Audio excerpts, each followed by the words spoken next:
Hello everyone, welcome back to my YouTube channel. I am Vitthal Dunarkar, your English Mastery Mentor, and here is the 5th day of English Mastery online course. So आज के इस video में हम बात करने वाले हैं punctuation marks के बारे में।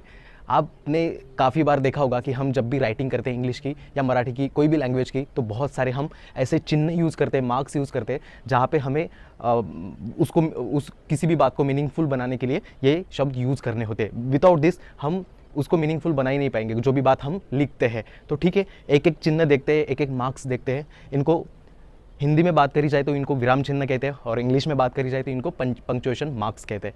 तो सबसे पहले शुरुआत करते हैं क्वेश्चन मार्क्स से। क्वेश्चन मार्क तो सबको पता होगा, इसको प्रश्नवाचक चिन्ह भी कहा जाता है। ये दरअसल तब यूज़ होता है जब हमें किसी बात के लिए कोई सवाल पूछते हैं। जो भी सवाल वाले सेंटेंसेस होते हैं उसके एंड में हम इसको यूज़ करते हैं। जैसे कि मुझे अगर किसी को पूछना हो कि आपका नाम क्या है, तो आपका नाम ये एक प्रश्नवाचक सेंटेंस है, ठीक है। तो इसके एंड में हम ये क्वेश्चन मार्क लगा देंगे। तो इसका तो ज़्यादा मुझे डिटेल बताने की कोई ज़रूरत नहीं, everyone knows about this. Okay, तो सेकंड पे आते हैं एक्सक्लेमेशन मार्क। जब भी कोई घटना घटित होती है, कोई भी घटना होती है, तो उसके प्रति हम कोई भी एकदम अचानक से भावना प्रकट करते हैं, तो जो शब्द भावना प्रकट करने के लिए यूज़ करे जाते हैं उसके एंड में हम ये एक्सक्लेमेशन मार्क को यूज़ करते हैं। जैसे मान लो कोई व्यक्ति हो और उसका फर्स्ट रैंक आ गया हो किसी एग्जाम में, तो वो क्या करेगा, एकदम एक्साइटेड हो जाएगा, है कि नहीं। तो एक्साइटेड होने पे जो शब्द यूज़ कर रहा है, जैसे वाओ, बहुत खुश हो रहा है, ब्रावो, ऐसे, तो ये शब्द क्या है, उस घटना के प्रति अपनी भावना को एकदम से शो कर रहे हैं, और ऐसे शब्द के एंड में हम एक्सक्लेमेशन मार्क्स लगाते हैं। जैसे कि किसी ने बोल दिया कि मैं आज एरोप्लेन में उड़ने वाला हूँ, तो मुझे अगर ये पूछना हो मैं रियली, तो ये क्या है, एक भावना एकदम से आ गई मेरे अंदर उसके रिस्पॉन्स में। तो ये ऐसे शब्द होते हैं जिसके एंड में हम ये मार्क यूज़ करते हैं, इसको एक्सक्लेमेशन मार्क कहते हैं। तो आगे बढ़ते हैं, आगे आता है फुल स्टॉप। फुल स्टॉप तो आपको पता ही होगा, कोई भी बात आपको कंप्लीट करनी हो, कोई भी सेंटेंस लिखते हो, वो अगर आप चाहते हो उस बात को मैंने ये कंप्लीट किया है, तो उसके एंड में हम फुल स्टॉप के लगाते हैं। तो आप देख सकते हो क्वेश्चन मार्क, एक्सक्लेमेशन मार्क और फुल स्टॉप कैसे साइन है। तो ये तो बेसिकली आपको पता ही है। तो इसका क्या मतलब हुआ कि कोई भी सेंटेंस को हमें कंप्लीट करना है, उसके बाद उसके बारे में नहीं है बताना कुछ, तो हम फुल स्टॉप को यूज़ कर सकते हैं। फुल स्टॉप को हम विराम चिन्ह भी कहते हैं।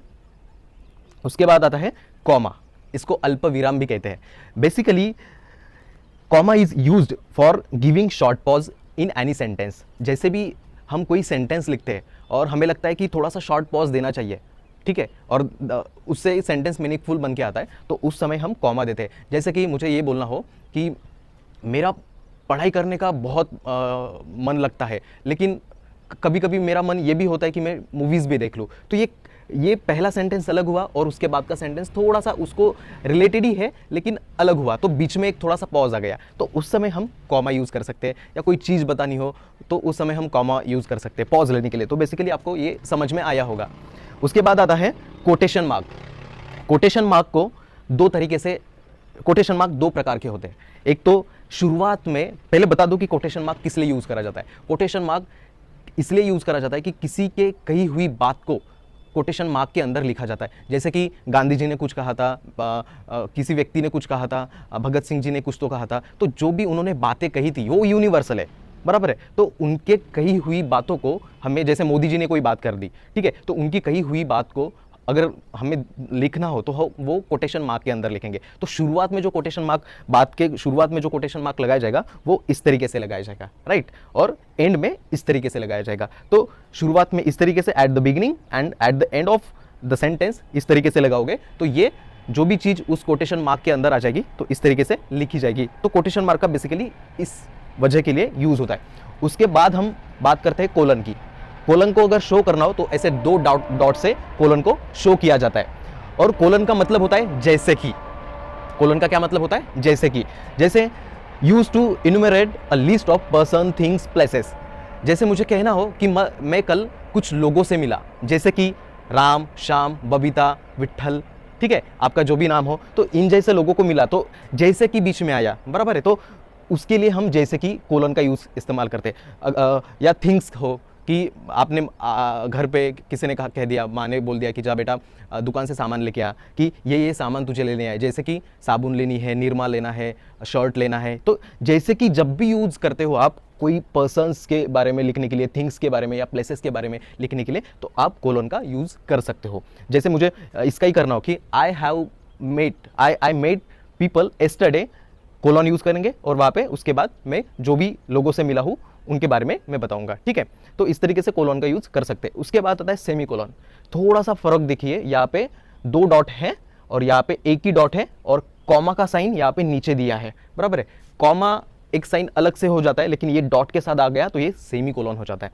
तो ये जनरली कब यूज़ करा जाता है, इसको एग्जाम्पल्स के जरिए समझते हैं तो आपको थोड़ा अच्छे से गहराई से समझ में आएगा। देखिए, मीटिंग वॉज हेल्ड, एक मीटिंग हुई थी। अब कब कब हुई थी ये थोड़ा सा देखते हैं। यहाँ पे देखो 25 अक्टूबर कॉमा दिया है, 2008 दिया है, कॉमा दिया है, 15 जान कॉमा दिया है, 2010 दिया है। तो देखो हम खाली कॉमा कॉमा कॉमा देते जाएंगे तो यहाँ पे ये भी मतलब निकल के आ सकता है कि 25 अक्टूबर को एक मीटिंग हुई थी, 2008 को एक मीटिंग हुई थी, 15 जान को एक मीटिंग हुई थी और 2010 को एक मीटिंग हुई थी। तो ऐसे लग रहा है कि 4 बार मीटिंग हुई है, बराबर है, जब हम कब कॉमा यूज करते हैं तो। लेकिन हम अगर सेमी कोलोन यूज करें तो हमें पता चलता है बेसिकली मीटिंग तो 2 बार ही हुई थी। तो 25 अक्टूबर 2008 यहाँ पे कॉमा है, लेकिन यहाँ पे सेमी कोलोन यूज किया। तो ये एक मीटिंग हो गई और ये 15 जान 2010 में एक मीटिंग हुई थी। तो आप इस एग्जाम्पल से समझ गए होंगे कि बेसिकली सेमी कोलोन कब यूज किया जाता है, क्योंकि अगर हम कॉमा यूज करेंगे तो उसका मीनिंग ही चेंज हो रहा है और सेमी कोलोन यूज कर रहे हैं तो उसका मीनिंग ही चेंज हो रहा है। तो इस तरीके से सेंटेंसेस को मीनिंगफुल बनाने के लिए सेमी कोलोन का यूज किया जाता है। या इतने सारे पंक्चुएशन मार्क्स है, आप अभी समझ रहे हो कि पंक्चुएशन मार्क्स का कोई भी सेंटेंस या कोई भी पैराग्राफ, कोई भी बात मीनिंगफुल बनाने के लिए कितना महत्व है। ये बातें नहीं होती तो हमें पता ही नहीं चलता कि ये सवाल है, जवाब है, ठीक है। उसके बाद आता है एपोस्ट्रॉफ। एपोस्ट्रॉफ का जस्ट लाइक कोटेशन मार्क जैसे 2 होते हैं, यहाँ पे सिंगल ही होता है, बराबर है। तो एपोस्ट्रॉफ का अलग मीनिंग होता है। इसको बेसिकली 2 तरीके के लिए यूज करा जाता है। जैसे टू शो पोजेशन, किसी की मालकी शो करने के लिए एपोस्ट्रॉफ यूज किया जाता है। और दूसरा helping verb plus not pronoun. जैसे मुझे ये शो करना हो, ये बताना हो कि मेरा घर, माई हाउस, ठीक है, द हाउस ऑफ विट्ठल, इसको हम विट्ठल्स हाउस भी कह सकते हैं। जैसे विट्ठल लिख लिया, उसके बाद ये एपोस्ट्रॉफ लगा लिया, उसके बाद यस लिख लिया, तो ये विट्ठल्स हाउस मतलब विट्ठल का हाउस ये हो जाएगा।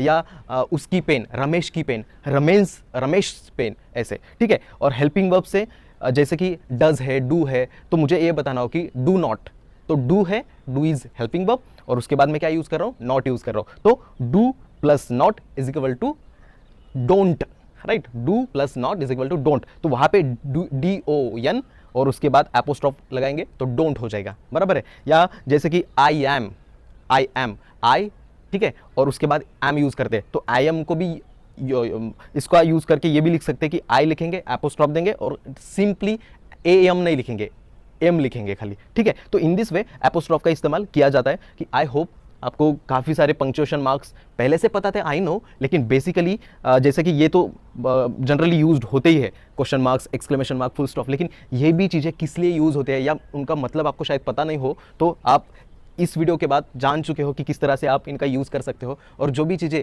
आज आपको लिखनी हो बेशक आप बिल्कुल इनका यूज़ इस्तेमाल करिए और सेंटेंसेस को मीनिंगफुल बनाइए, ठीक है। तो आपको काफ़ी सारी जानकारी अच्छे से मिल रही होगी। जो भी चीज़ें नहीं समझ में आ रही हो वो मुझे कमेंट करके ज़रूर बताइए, क्योंकि मुझे भी पता चलता है कि आपको क्या समझ आ रहा है, क्या नहीं समझ में आ रहा है, बराबर है। और मैं आपके लिए ये कोर्स फ्री में दे रहा हूँ, तो मेरा मनोबल बनाने के लिए थोड़ा सा आप ये वीडियो को लाइक भी कर सकते हो, ठीक है। और इसकी मैं आपको बता दूँ कि ये हमारा एक इंग्लिश मास्टरी ऑनलाइन कोर्स चल रहा है, जिसके ज़रिए मैं आपको फ्री में इंग्लिश बेसिक से एडवांस सिखाने की कोशिश कर रहा हूँ। तो इसके पहले काफ़ी सारे वीडियोस आए हैं। जो भी लोग पहली बार इस वीडियो में आए हैं तो बेशक हमारे चैनल को सब्सक्राइब कर दीजिए, क्योंकि आगे भी आपको बहुत सारी ऐसे इंग्लिश की बेसिक टू एडवांस वीडियोस देखने के लिए मिलेगी, जहां आप पूरे बेसिक से एडवांस तक इंग्लिश सीख सकते हो। और जो भी पहले वीडियोज़ नहीं देखी हो वो जाके ज़रूर वॉच आउट करिए मेरे चैनल पर जाके, और हमारे चैनल को सब्सक्राइब भी कर दीजिए। इसकी ऑनलाइन भी टेस्ट चल रही है, अगर आपको ऑनलाइन टेस्ट देनी है तो इस चैनल के नीचे डिस्क्रिप्शन में जाके देखिए, वहाँ पे आपको व्हाट्सएप ग्रुप भी मिलेगा, वहाँ पे अपडेट्स दी जाएगी कोर्स के बारे में, और टेलीग्राम चैनल का भी ग्रुप मिलेगा वहाँ पे जो ऑनलाइन टेस्ट दी जाती है। तो आई होप समझ में आया होगा काफ़ी सारा, ठीक है। तो मिलते हैं अगले वीडियो में अगले नए टॉपिक के साथ। Till the time be the champion.